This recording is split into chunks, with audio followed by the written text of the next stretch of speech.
പ്രാരാബ്ധങ്ങൾക്ക് നടുവിൽ ജീവിതം തള്ളി നീക്കാൻ ഏറെ ബുദ്ധിമുട്ടുന്ന ബാപ്പയ്ക്കും ഉമ്മയ്ക്കും തണലായി മകന്റെ കരുതൽ. അടച്ചുറപ്പുള്ള വീട് പോലുമില്ലാത്ത കുടുംബത്തിന്റെ ഏക ആശ്രയം 7ാം ക്ലാസ്സുകാരന്റെ കടല വിൽപ്പന മാത്രമാണ്. വൈകിട്ട് തുടങ്ങുന്ന വിൽപ്പന രാത്രിയോളം നീളും. കാസർഗോഡ് നിന്നുള്ള റിപ്പോർട്ട് കാണാം. കുന്നുംകൈ UP സ്കൂളിലെ 7ാം ക്ലാസ്സുകാരനായ മാജിദ്.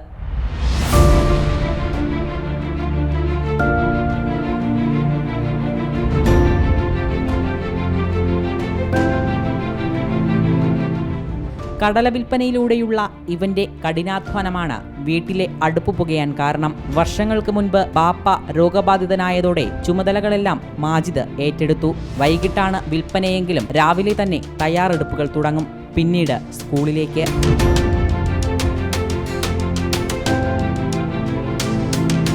ക്ലാസ്സിലെ മറ്റു വിദ്യാർത്ഥികൾക്കൊപ്പം അവൻ ഇരിക്കുന്നത് കണ്ടില്ലേ? യൂണിഫോം പോലുമില്ല. അവന്റെ ദാരിദ്ര്യത്തെ പൂർണ്ണമായും അടയാളപ്പെടുത്തുകയാണ്. വൈകിട്ട് സ്കൂൾ വിട്ടാൽ ഓടിയെത്തും മാജിദ് വീട്ടിലേക്ക്. 50 മുതൽ 100 വരെ കടല പാക്കറ്റുകൾ കവറിലാക്കി സൈക്കിളിൽ കുന്നുംകൈ പെട്രോൾ പമ്പിലേക്ക് യാത്ര തിരിക്കും. ബാപ്പാക്ക് സുഖമില്ല. 4 മണിക്ക് വിട്ടിട്ട് പെരക്കേക്ക് പോയിട്ട് കടലെല്ലാം എടുത്തിട്ട് ഇടത്തേക്ക് വരും. വീടെല്ലാം ചോരുന്നെല്ലാം ഉണ്ട്. കുന്നുംകൈ സ്വദേശികളായ ഷെരീഫ് സുബൈദ ദമ്പതികളുടെ മകനാണ് മാജിദ്. ഇടയ്ക്കൊക്കെ ഇളയ സഹോദരൻ മാജിദിനെ സഹായിക്കാൻ ഒപ്പം ചേരും. ലൈഫ് ഭവന പദ്ധതിയിൽ അപേക്ഷ നൽകിയിട്ടും വീട് കിട്ടിയില്ല.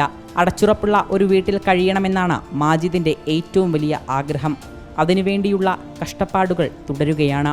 വീഡിയോ ജേർണലിസ്റ്റ് രഞ്ജിത്ത് മഞ്ഞിപ്പാടിക്കൊപ്പം reporter Arjun Hema, in Reporter, Kasaragod.